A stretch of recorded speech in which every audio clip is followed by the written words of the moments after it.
کبھی سوچا ہے ایک باپ جس نے ساری زندگی اولاد کے لیے دعا کی ہو اور جب اللہ اسے بیٹا عطا کرے تو وہی اللہ اس بیٹے کی قربانی مانگ لے؟ یہ صرف ایک قصہ نہیں ہے، یہ محبت اور اطاعت کی وہ مثال ہے جسے قیامت تک کے لیے انسانیت کو جھکا دیا۔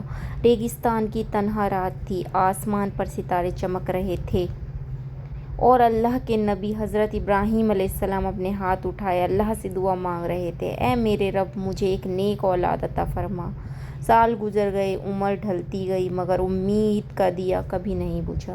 پھر اللہ نے اپنے خلیل حضرت ابراہیم علیہ السلام کی دعا قبول کی اور انہیں ایک بیٹا عطا کیا، حضرت اسماعیل علیہ السلام۔ وہ بیٹا جس کی مسکراہٹ حضرت ابراہیم علیہ السلام کے دل کی آنکھوں کی ٹھنڈک تھی، سکون تھا، جس کی ایک آواز پر باپ کے چہرہ کھل اٹھتا تھا۔ باپ نے بیٹے کی محبت ایسی تھی کہ دیکھنے والے بھی رو پڑتے تھے۔ پھر ایک رات سب کچھ بدل گیا۔ حضرت ابراہیم علیہ السلام نے خواب میں دیکھا کہ وہ اپنے پیارے بیٹے حضرت اسماعیل علیہ السلام کو اللہ کی راہ میں قربان کر رہے ہیں۔ وہ نیند سے اٹھ بیٹھے، چہرے پر فکر تھی، دل میں طوفان تھا۔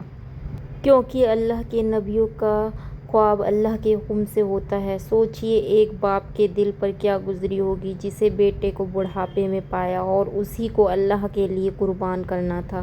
حضرت ابراہیم علیہ السلام اپنے بیٹے حضرت اسماعیل کے پاس گئے، آنکھوں میں آنسو تھے مگر زبان پر اللہ کا حکم تھا، اے میرے بیٹے میں نے خواب میں دیکھا ہے کہ میں تمہیں قربان کر رہا ہوں، تمہاری کیا رائے ہے؟ اور پھر وہ جواب آیا جس نے فرشتوں کو بھی ہلا دیا۔ حضرت اسماعیل علیہ السلام نے کہا، ابا جان، جو حکم آپ کو دیا گیا ہے اس کو پورا کیجیے، انشاءاللہ آپ مجھے صبر کرنے والوں میں پائیں گے۔ کیا مقام ہوگا اس بیٹے کا جو اپنی جان سے زیادہ اللہ کی رضا کو چاہے۔ ریگستان کی ہوا چل رہی تھی، حضرت ابراہیم علیہ السلام اپنے حضرت اسماعیل علیہ السلام کو لے کر مینا کی طرف جا رہے تھے۔ ہر مقام پر شیطان روکنے آیا، کبھی باپ کو ڈرایا، کبھی بیٹے کو بہکایا، مگر دونوں کے دل صرف اللہ کے لیے دھڑک رہے تھے۔ حضرت ابراہیم علیہ السلام نے شیطان کو پتھر مارے اور آج تک دنیا اس سنت کو ادا کرتی ہے۔ اور پھر وہ لمحہ بھی آ گیا۔ حضرت ابراہیم علیہ السلام نے اپنے بیٹے حضرت اسماعیل علیہ السلام کو زمین پر لٹایا تاکہ چہرہ دیکھ کر باپ کا دل کمزور نہ پڑ جائے۔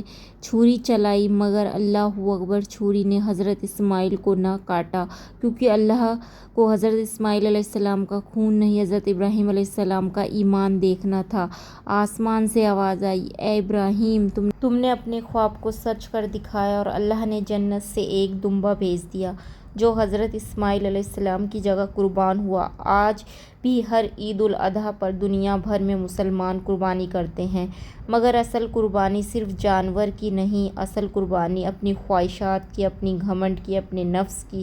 حضرت ابراہیم علیہ السلام نے ہمیں سکھایا ہے، جب اللہ کا حکم آئے تو محبت بھی اس کے سامنے جھک جاتی ہے۔ یہ صرف ایک قصہ نہیں تھا، یہ اطاعت کا وہ صفحہ تھا جس نے انسان کو اللہ کے اور قریب کر دیا۔